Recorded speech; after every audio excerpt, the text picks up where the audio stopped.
ہم اسم معرفہ میں کہیں گے گلاب کا پھول، اور اس کا اسم نکرہ ہوگا پھول، یعنی کوئی بھی پھول جس کی اس وقت ہم اس کی تخصیص نہیں کرتے۔ اسی طرح سے اس نقشے کو آپ دیکھیں، میں نے آپ کے لیے کہا یہ نقشہ دیکھیے، یعنی میں آپ کو اسم نکرہ بتا رہی ہوں، آپ مجھے بتائیں کہ آپ اس تصویر کو دیکھتے ہوئے اس کو کیا نام دیں گے؟ ہے یہ نقشہ، اسم نکرہ میں ہم اس کو نقشہ ہی کہیں گے۔ آپ نے پہچانا ہے اور مجھے بتانا ہے کہ اسم معرفہ میں یہ کیا ہوگا۔ جی، اسم معرفہ میں ہم اس کو کہیں گے یہ ہے پاکستان کا نقشہ، پاکستان کا نقشہ، بالکل صحیح۔ تو پیارے بچوں، ہم نے کل اسم معرفہ اور اسم نکرہ کو سیکھا، اس کے لیے آپ کو شاید یاد ہو ہم نے ایک کھیل بھی کھیلا، میں نے آپ کو اس کھیل کے بارے میں بتایا جو ہم اپنے بچپن میں کھیلتے تھے، یقیناً آپ میں سے بھی کچھ بچوں نے گھر جا کے اس کی مشق کی ہوگی۔ اب کرنا آپ نے یہ ہے کہ اس ویڈیو کو یہیں پہ روکیں اور اپنی معلمہ کی مدد سے ان کی رہنمائی میں وہ آپ کو مزید ایسی تصاویر، ایسے فلیش کارڈز دکھائیں گے جو اسم نکرہ سے ہوتے ہیں، یا کچھ اور سرگرمی کروائیں گی، تو آپ مزید ویڈیو کو روک کر اسم معرفہ اور اسم نکرہ کی دہرائی کیجیے۔ جی، یقیناً آپ لوگوں نے دہرائی کر لی ہوگی اور آپ کے ذہن میں دوبارہ سے اسم معرفہ اور اسم نکرہ جو ہے وہ تازہ ہو گیا ہوگا، یا آپ نے اس کو ذہن نشین کر لیا ہوگا۔ قبل از پڑھائی یعنی پڑھنے سے پہلے آپ نے جماعت چہاروں میں بھی نعت پڑھی، ہو سکتا ہے اس کو آپ نے اپنے حافظے میں محفوظ کر لیا ہو۔ بہت سے آپ کو اس بات کا شاید اندازہ ہوگا، یا آپ نے بھی اس بات کا ادراک آپ کو حاصل ہوگا، مشاہدہ کیا ہوگا کہ آپ جس وقت اپنی کوئی بھی کتاب لیتے ہیں، نئی جماعت میں آتے ہیں، تو جو اپنے شروع کے جو ہمارے جو اسباق ہوتے ہیں ان کو بچے زیادہ شوق سے پڑھتے ہیں اور ان کو بار بار پڑھتے ہیں۔ جس طرح سے آپ کو میں مثال دیتی ہوں کہ قرآن پاک میں جو پہلا پارہ ہے وہ چونکہ بہت دفعہ پڑھا جاتا ہے، بہت دفعہ پڑھا جاتا ہے، تو اس پہ روانی بھی زیادہ ہو جاتی ہے اور وہ بہت اس کے مقاصد، اس کی جو مفہوم ہے وہ بھی یاد ہو جاتے ہیں۔ تو جب آپ اس کو پڑھنا شروع کرتے ہیں، جب بھی پڑھنا شروع کرتے ہیں نئے سرے سے، تو وہ آپ کو لگتا ہے کہ وہ آپ کو خود بخود آپ کو اس کے الفاظ ادا ہو رہے ہیں۔ بالکل اسی طرح سے وہ یعنی وہ آپ کے حافظے میں محفوظ ہو جاتا ہے۔ اسی طرح سے جو ہمارے ابتدائی اسباق ہوتے ہیں ہماری کتابوں کی، ان کو چونکہ زیادہ پڑھا جاتا ہے، وہ پہلے سبق ہوتے ہیں وہ زیادہ پڑھے جاتے ہیں، تو وہ آپ کے حافظے میں محفوظ ہو جاتے ہیں۔ آپ نے جو نعت جماعت چہارم میں پڑھی، جن جن بچوں کے حافظے میں وہ نعت موجود ہے، جن کو وہ یاد ہے اس کا ایک شعر، دو شعر یا چند اشعار، تو وہ اس کے اہم نکات ابھی اپنی معلمہ کو بتائیں۔ ویڈیو کو روکیں اور جلدی سے اس نعت کے اہم نکات اپنی معلمہ کو بتائیے۔ جی، یقیناً آپ لوگوں نے جن بچوں کو وہ نعت یاد تھی، اس کے چند اشعار یا مکمل نعت، اس کو ذہن میں رکھتے ہوئے اس سے متعلقہ جو اہم نکات تھے وہ اپنی معلمہ کو بتائے ہوں گے۔ آج ہم نے اپنی جماعت پنجم کی جو نعت ہے اس کا آغاز کرنا ہے، یعنی اس کا متن ہم نے پڑھنا ہے، ٹھیک ہے؟ نعت کے خاص الفاظ ہیں لقب، ملجا، ماوا، مفاسد، بداندیش اور شیر و شکر۔ یہ وہ الفاظ ہیں جو آپ نعت کی پڑھائی کرتے ہوئے اس کو سمجھتے ہوئے ان کو ادا کریں گے، تو اس لیے آپ کو ان کا تلفظ اور ان کی ادائی آنی چاہیے۔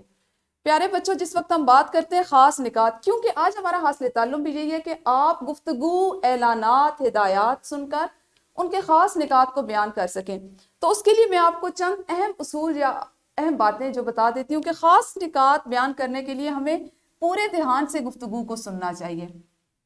یقیناً جب آپ سے کوئی بات پوچھی جائے تو اس کے لیے ضروری ہے کہ پہلے جو آپ اس کو تبھی اس پہ رد عمل ظاہر کر سکتے ہیں نا جب آپ اسے غور سے سنیں گے، اس کو سمجھیں گے، اپنے فہم میں، اپنے ذہن میں اس کو محفوظ کریں گے۔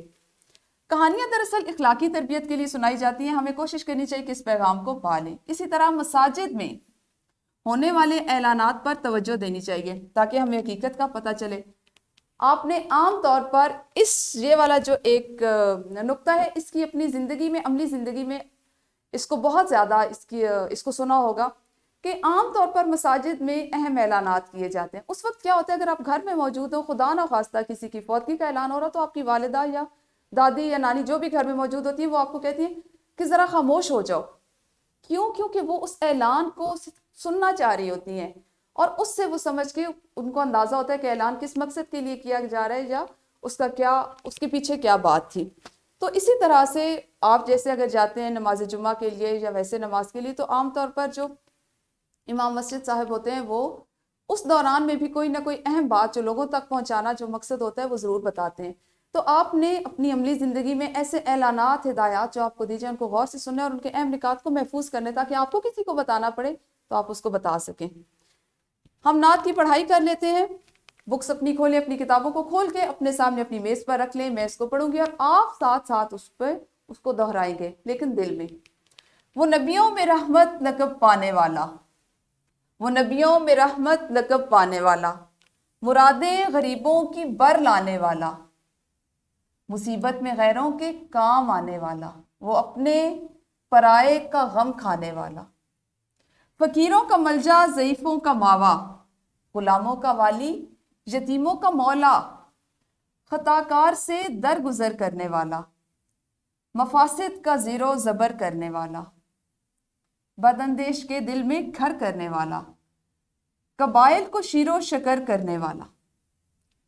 آپ کو اندازہ ہے، آپ کو پتہ ہے کہ آپ کی یہ جو نعت ہے یہ اس سے زیادہ ہے۔ آج ہم اس کا ایک حصہ پڑھیں گے تاکہ باقی متن جو اس کو ہم کل پڑھیں اور کل سمجھ سکیں۔ پیارے بچوں، آپ نے ابھی اس ویڈیو کو یہیں پہ روکنا ہے اور جتنے ہم نے اشعار ابھی پڑھے ہیں ان کی مثالی بلند خوانی انفرادی سرگرمی کے طور پر بھی آپ نے ابھی کرنی ہے۔ یعنی ابھی جو اشعار میں نے آپ کے سامنے پڑھے، آپ نے اسی انداز میں اس کا ایک ایک بند پڑھ لیں یا ایک ایک شعر جو ہے اس کو پڑھ لیں، اپنی معلمہ کے ساتھ مل کے جس طرح وہ آپ کو ہدایت دیتی ہیں اس کو پڑھیں اور وہ آپ کو اس کی تفصیل سمجھائیں گے۔ جی، تو یقیناً آپ لوگوں نے اس کی پڑھائی کر لی ہوگی اور آپ کی معلمہ نے آپ کو اس کو سمجھا بھی دیا ہوگا کہ اس نعت میں کیا چیز بیان کی گئی ہے۔ آپ جانتے ہیں کہ ہم نے اپنے جو پہلی نظم تھی جو ہم تھی اس میں سیکھا کہ کس طرح سے اشعار کو ہم نے مشق کی اس کی، کہ اشعار کو نثر میں کیسے بدلتے ہیں اور پھر اشعار کا مفہوم کیسے لکھتے ہیں، یعنی ان کا معنی سادہ الفاظ میں اس کو کس طرح سے بیان کیا جاتا ہے کہ کیا شعر میں بیان کیا گیا۔ جیسے وہ نبیوں میں رحمت لقب پانے والا، لقب آپ جانتے ہیں کہ وہ خصوصی نام وہ ہوتا ہے، صفاتی نام ہوتا ہے جو آپ کی کسی خوبی، کسی اچھائی کی بنا پہ لوگ آپ کو دیتے ہیں۔ مرادیں غریبوں کی بر لانے والا، یہاں پہ آپ صلی اللہ علیہ وآلہ وسلم کا ذکر کیا گیا ہے کہ آپ رحمت للعالمین ہیں، یہ آپ کا لقب ہے، آپ تمام جہانوں کے لیے رحمت بنا کر بھیجے گئے ہیں، اور آپ صلی اللہ علیہ وآلہ وسلم تمام غریبوں کے لیے ان کی مشکل کو حل کرنے والی، ان کی مرادوں کو پورا کرنے والے اور ان کی داد رسی کرنے والے ہیں۔ آپ کا نام لے کر آپ کے پاس جو لوگ آتے تھے اپنی مشکل آپ کے سامنے پیش کرتے تھے، بیان کرتے تھے اور آپ ان کے لیے دعا فرماتے تھے، ان کو تسلی دیتے تھے، ڈھارس دیتے تھے۔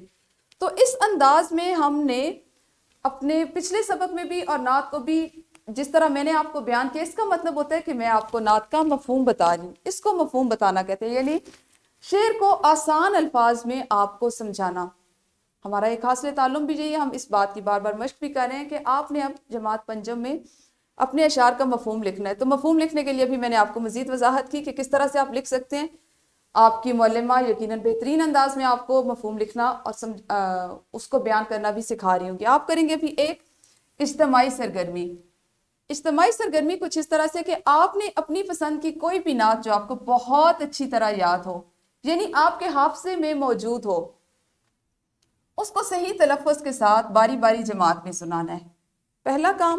اور دوسرا، برقی میڈیا جیسے ٹی وی، کمپیوٹر یا انٹرنیٹ، اس کی مدد سے اپنی پسند کی نعت جماعت میں سنائیں اور اس کا مفہوم مختصراً بتائیں۔ مفہوم آپ نے مختصراً بتانا ہے۔ مفہوم کس طرح سے بتایا جاتا ہے، کس طرح سے بیان کیا جاتا ہے، میں آپ کو بھی بتا چکی ہوں۔ ویڈیو کو روکیے اور شاباش ان دونوں سرگرمیوں کو اجتماعی طور پر کیجیے۔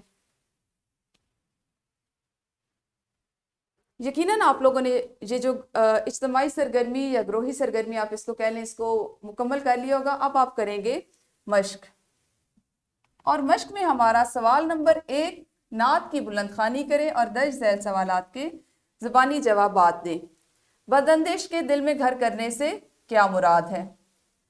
قبائل کا واحد لفظ کیا ہے؟ اور اپنے پسند کے کسی شعر کی نثر بتائیں۔ ہم نے چونکہ مفہوم اس کا بیان کرنا، مفہوم اس کا لکھنا وہ بھی سیکھ لیا، تو آپ کے لیے آسان سوال یہ کہ آپ نے اپنی پسند کے کسی ایک شعر کو نثر میں تبدیل کرنا ہے۔ یہ آپ کا مشق کا کام ہے جس کو آپ ابھی جماعت میں اپنی معلمہ کے ساتھ مل کر کریں گے۔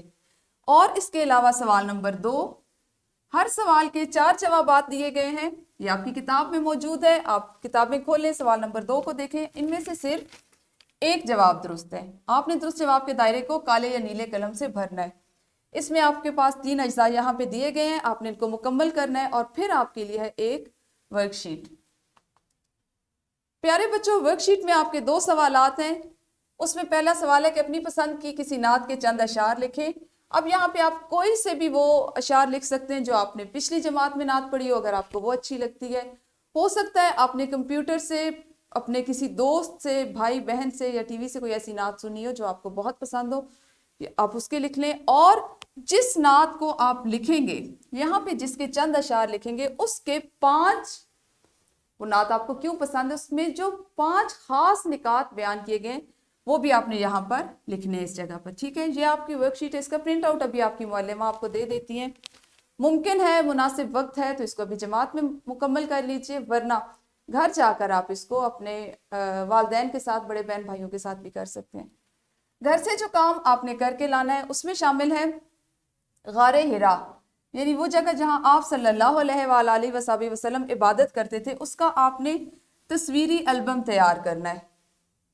آپ نے اس سے متعلقہ مختلف تصاویر، وہ خواہ آپ کو کہیں کسی پرانی کتاب سے ملتی ہیں، کسی رسالے سے ملتی ہیں، یا انٹرنیٹ سے لے کے تلاش کر کے آپ اس کا پرنٹ آؤٹ لے سکتے ہیں، اس کو تصویری شکل میں لے کے اس کا ایک تصویری البم تیار کریں اور اپنی معلمہ کو دکھائیں۔